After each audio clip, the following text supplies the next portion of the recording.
Hello दोस्तों, data structure lecture series में आपका स्वागत है। आज हम लोग पढ़ने वाले हैं post order tree ट्रावर्सल्स without recursion. ये एग्जाम में काफी ज्यादा पूछा जाने वाला क्वेश्चन है। तो आइए चलिए स्टार्ट करते हैं। स्टेप बाय स्टेप मैं आपको इस एल्गोरिथम को समझाऊंगा। कंटेंट पसंद आएगा चैनल को सब्सक्राइब करिएगा। आइए चलिए स्टार्ट करते हैं, ठीक है। तो यहाँ पे क्या करना है आपको, यहाँ पे दो चीज दी गई है, एक बाइनरी ट्री दिया गया है और नीचे उसकी एल्गोरिथम है, ठीक है। तो एग्जाम में एल्गोरिथम नहीं दिया जाएगा बल्कि एल्गोरिथम आपको खुद से लिखना होगा। तो जाहिर सी बात है कि यहाँ पर इस बाइनरी ट्री को हमको ट्रावर्स करना है, ठीक है, विदाउट रिकर्जन। तो क्या करना है आपको, सबसे पहले दो स्टैक डिक्लेयर करने। तो दो स्टैक हम यहाँ पे डिक्लेयर कर लेते हैं। तो ये दो स्टैक डिक्लेयर करिए जैसे आपने यहाँ पर किया। तो एक स्टैक मान लीजिए ये स्टैक हो गया, इसका नाम मान लीजिए S1 है। और एक स्टैक आप और डिक्लेयर कर लीजिए, इसका नाम है S2, ठीक है। ये दो स्टैक आपने डिक्लेयर कर लिया यहाँ पे।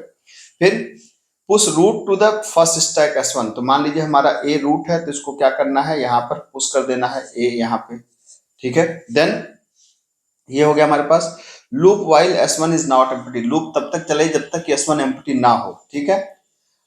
अभी क्या करा है, pop the top node of S1 and push into the S2। जो जाहिर सी बात है S1 का टॉप क्या है, टॉप क्या है, टॉप आपका ये है, तो इसको पॉप करना है। पॉप का मतलब ए रिमूव हो जाएगा। अब इसको कहाँ पे करना है, pop the top node of S1 and push into S2। मतलब इसको ए को पॉप करना है, उसको कहाँ पे पुश कर देना है, यहाँ पर, ठीक है। तो इसका ये टॉप हो गया और ये चूंकि ये टॉप यहाँ से माइनस माइनस हो गया, घट जाएगा। अब क्या करना है, पुश नोड का लेफ्ट, मतलब जो जो भी नोड आपने पॉप करी है उसका लेफ्ट S1 के अंदर और राइट S1 के अंदर पुश करना है, इफ एग्जिस्ट, अगर है तो लेफ्ट क्या है B, राइट क्या है C।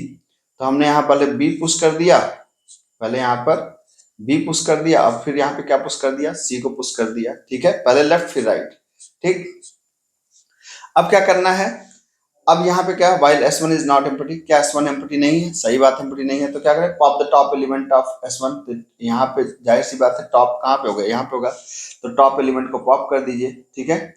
तो आपने C को यहाँ पे क्या कर दिया, पॉप कर दिया यहाँ पे। तो C यहाँ पे, यहाँ से पॉप किया, जब पॉप करेंगे तो टॉप उठ के नीचे चला आएगा। यहाँ से आप पॉप करेंगे और इसको इसके अंदर पुश कर देंगे। तो जाहिर सी बात है कि यहाँ पर जब करेंगे तो टॉप कहाँ पे चला आएगा, टॉप इसका ऊपर चला आएगा, ठीक। अब क्या करेंगे, पुश नोड का लेफ्ट, जो नोड आपने पॉप किया है C, इसका लेफ्ट और राइट अगर है तो उसको आप पुश कर दीजिए। तो C का लेफ्ट क्या है F और इसका राइट क्या है G, यहाँ पे पुश कर दीजिए, ठीक है। अब टॉप उठ के कहाँ पे चला आया, यहाँ पे चला आया। फिर यहाँ पे while S1 is not empty, जब तक S1 एम्प्टी नहीं है तो नहीं है, सही बात है। S1 अभी S1 के अंदर तो डेटा है, तो S1 नॉट एम्प्टी है। अब आइए pop the top element G को आपने क्या कर दिया, पॉप कर दिया, आपने यहाँ पे इसको पुश कर दिया तो G यहाँ पे चला आया। तो जाहिर सी बात है यहाँ पे टॉप क्या होगा, टॉप यहाँ पे चला आएगा और इसका टॉप नीचे चला आएगा, ठीक। अब क्या G का लेफ्ट और राइट है क्या, तो पुश लेफ्ट पुश राइट। तो G का ना लेफ्ट है ना राइट है, जब नहीं है तो इफ एग्जिस्ट, जब एग्जिस्ट होगा तभी पुश करना है, जब है ही नहीं तो कोई बात नहीं है। अब यहाँ से कहाँ जाएंगे, मतलब ये तीनों करने के बाद फिर हम जाएंगे यहाँ पे कंडीशन चेक करेंगे। S1 is not empty, while S1 is not empty. तो S1 एम्प्टी नहीं है, सही बात है। तो जब S1 एम्प्टी नहीं है तो क्या करेंगे, ये क्या करेंगे, pop the top element. F को हमने पॉप कर दिया टॉप को, तो यहाँ पे F को पॉप करेंगे तो क्या होगा, टॉप नीचे चला आएगा और F आपका यहाँ पे चला आएगा, इसका टॉप उसके ऊपर चला आएगा। अब क्या करना है, ना F का लेफ्ट है ना राइट है, जब है ही नहीं तो कोई बात नहीं है। फिर यहाँ पे जाएंगे, क्या करेंगे, स्टैक खाली नहीं है तो इसका टॉप पॉप कर दीजिए। तो आप पॉप करते हैं B पॉप हो जाएगा और यहाँ पे पॉप होगा तो यहाँ पे पुश कर दीजिए B को, ठीक है। तो ये टॉप यहाँ पे चला आया और ये खाली हो गया, ठीक।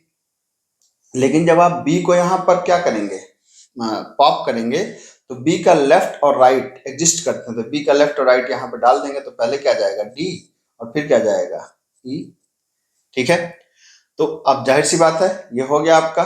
फिर से ऊपर गया तो loop while S1 is not empty, तो S1 खाली नहीं है तो उसका क्या किया, यहाँ पे टॉप पे क्या है E है, तो E को इस बार पॉप करेगा तो E यहाँ पे चला आएगा, ये टॉप पे चला आया और E यहाँ से हट जाएगा। अब E का ना लेफ्ट है ना राइट है तो कुछ नहीं होगा इसका, ठीक है। फिर क्या होगा, इसका लेफ्ट है ना राइट है तो ये दोनों काम करेगा नहीं। फिर ऊपर गया, स्टैक खाली नहीं है तो इसको पॉप करो और यहाँ पे क्या कर दो, पुश कर दो किसके अंदर, D के यहाँ पे पुश हो गया और टॉप यहाँ पे चला आया, ठीक। अब यहाँ पे देख सकते हैं कि स्टैक क्या हो गया, खाली हो गया। स्टैक जब खाली हो गया तब क्या हो गया, अब ये कह रहा है print the content of S1। तो आपको पता है कि स्टैक को कैसे प्रिंट किया जाता है। तो पहले हम लोग यहाँ पे क्या करेंगे, करके पॉप करेंगे। तो पहले D प्रिंट होगा, फिर E प्रिंट होगा, मतलब यहाँ से ऐसे करेंगे, फिर B आएगा, फिर F आएगा। स्टैक है ना, तो हम लोग ऊपर से नीचे की तरफ आते हैं, फिर G आएगा, फिर C आएगा, फिर A आएगा। तो DEBFGCA ये होगा post order traversal using without recursion. अगर आप देखें भी तो पहले क्या होता था, पहले अगर जब हम लोग करते थे तो पहले हम लोग आते थे कहाँ पे, क्या होता है पोस्ट ऑर्डर में, पोस्ट ऑर्डर में होता है लेफ्ट राइट और रूट, यही तो होता है।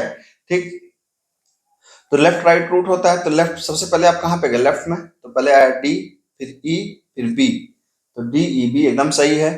फिर ये क्या होगा, अब जब लेफ्ट हो गया तो राइट में जाएगा। तो राइट में भी पहले इसको नहीं करेगा, पहले इसके लेफ्ट में जाएगा, F, फिर G, फिर C, F, फिर G, फिर C। और फिर जब राइट भी हो गया तब किसको प्रिंट करेगा, रूट को। तो रूट आपका ये है, प्रिंट हो गया। तो ये हो गया आपका post order traversal without recursion. Content पसंद आया तो चैनल को सब्सक्राइब करिएगा। मिलता हूँ, थैंक यू सो मच।